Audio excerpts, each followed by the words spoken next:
Assalamualaikum warahmatullahi wabarakatuh. Ketemu lagi dengan saya Melinda Rahmawati. Kali ini saya akan membahas mengenai catatan sejarah kemajuan perekonomian Indonesia, khususnya pedesaan dan pemberdayaan ekonomi desa. Tentu sejarah tidak hanya berbicara mengenai peristiwa, namun juga berbicara mengenai perekonomian. Nah, kali ini dikhususkan membahas mengenai ekonomi desa dan pemberdayaan di desa. Apa aja sih? Yuk kita lihat. Nah, kita lihat dulu ya dari sejarahnya. Tentu awal sejarah perekonomian itu adalah adanya mata uang. Kali ini secara khusus akan kita bahas mengenai penggunaan alat bayar dan mata uang masa kerajaan Majapahit.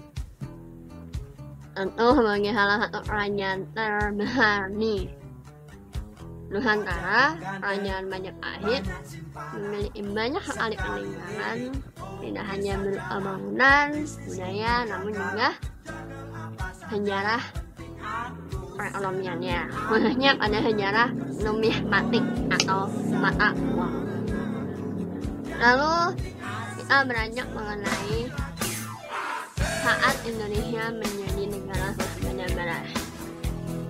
Ini menjadi awal dari Indonesia sebagai negara agraria atau perekonomiannya itu bertumpu pada sektor pertanian dan segala aktivitas yang berada di darat.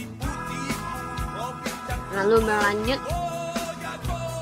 mengenai pemberdayaan desa. Skopnya lebih kecil lagi nih. Ketika negara itu menumpukan ekonomi utamanya dari bertani, tentu yang harus diberdayakan adalah desanya.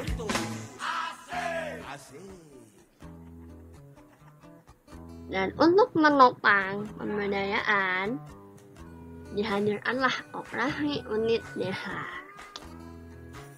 yang dapat membantu masyarakat desa dalam berkegiatan, khususnya kegiatan ekonomi. Mari kita sama-sama bahas satu persatu.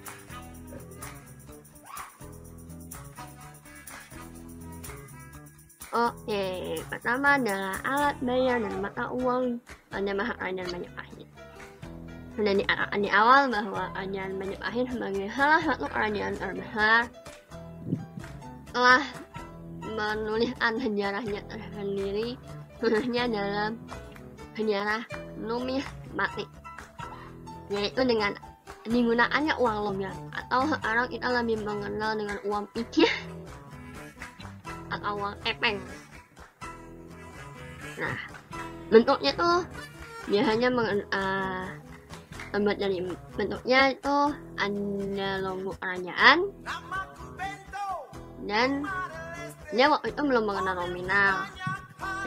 Yang membedakan adalah bahan bakunya, ada yang emas, ada yang dari tembaga atau sejenis logam lainnya di luar emas.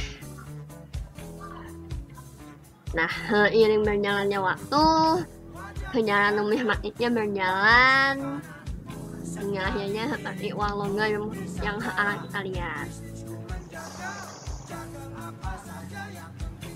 Hingga ini sejarah numismatik dari uang picih ini menjadi salah satu saksi dari majunya sejarah perekonomian pada masa kerajaan Majapahit.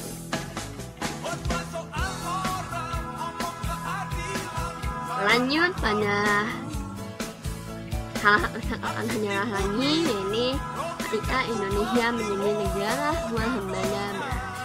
Seperti kita lihat pada masa Pak Soeharto, presiden kedua kita, tepatnya pada masa Orde Baru sekitar tahun 1970-an, Indonesia dalam program 5 tahun ya atau pelita telah sukses menjadi negara swasembada barat. harapannya kehidupan para petani pada masa itu sudah sejahtera, sudah baik, dan sudah terjamin. Petani juga dikenalkan dengan sistem pertanian tumpang tindih, jadi tidak hanya menanam padi untuk beras, namun juga bisa sambil beternak di lahan yang akan ia beternak ikan khususnya di lahan yang sama, atau berganti tanaman misalnya setelah padi dipanen lalu diganti dengan tanaman lain yang panennya itu bisa cepat, 3 bulan panen. Walaupun kemajuan tersebut tidak sepenuhnya menekan angka urbanisasi, namun melalui beberapa pemberdayaan masyarakat desa sudah mulai mengenal teknologi pertanian modern, irigasinya juga sudah mulai modern, dan segala lingkup yang sudah lebih terbarukan ya. Sudah sedikit yang membanyak dengan menggunakan kerbau, contohnya tenaga kerbau sudah diganti dengan tenaga traktor, tenaga mesin, supaya produktivitasnya bisa lebih cepat, tidak terhalang. Ya, lebih tepatnya lebih efektif dari visinya.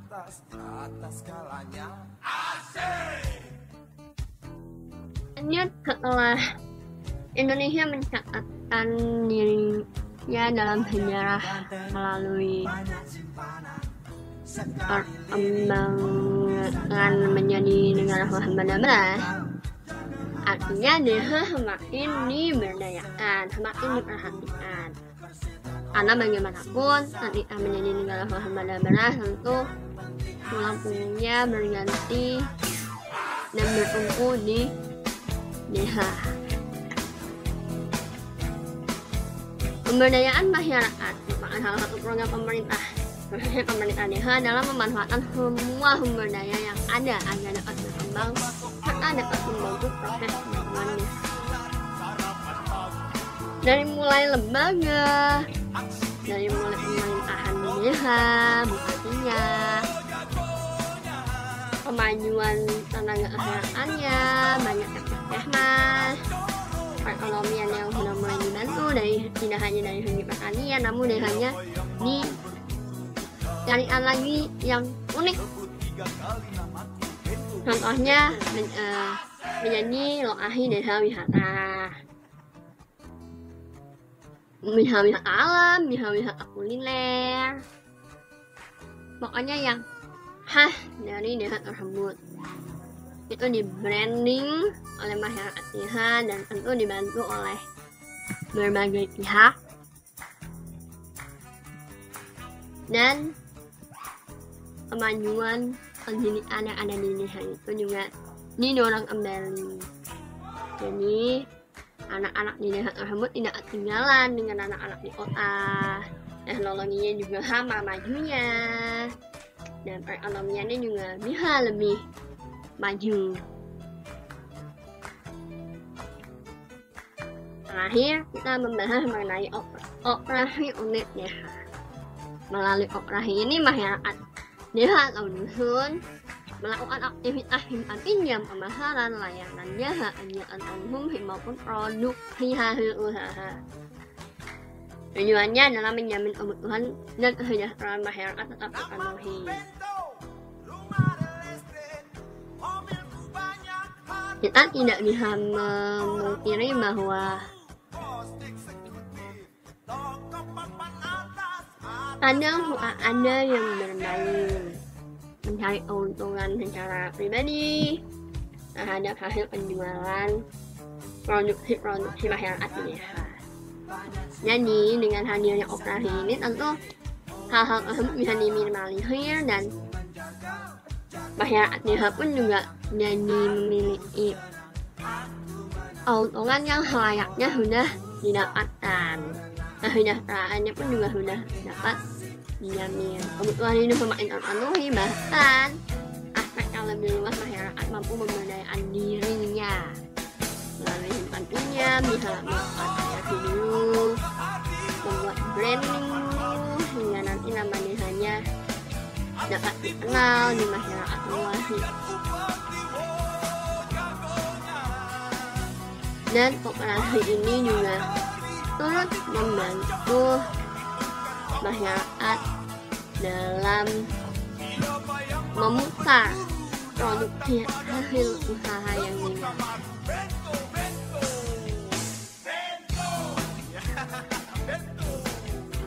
Yang mengenai sejarah perkembangan ekonomi di desa dan pemberdayaan desa, saya kutip dari salah satu perkataannya Bu Yamda, orang beradab itu pasti pandai menghormati keyakinan orang lain, walaupun dia sendiri tidak sesuai dengan keyakinan itu. Semoga kita yang mempelajari ini dapat saling menghormati dan dapat saling membantu tanpa memandang siapa atau apa. Sekian dari saya. Nasrul minallah wa fathul qarib wa basyirul mu'minin. Wassalamualaikum warahmatullahi wabarakatuh.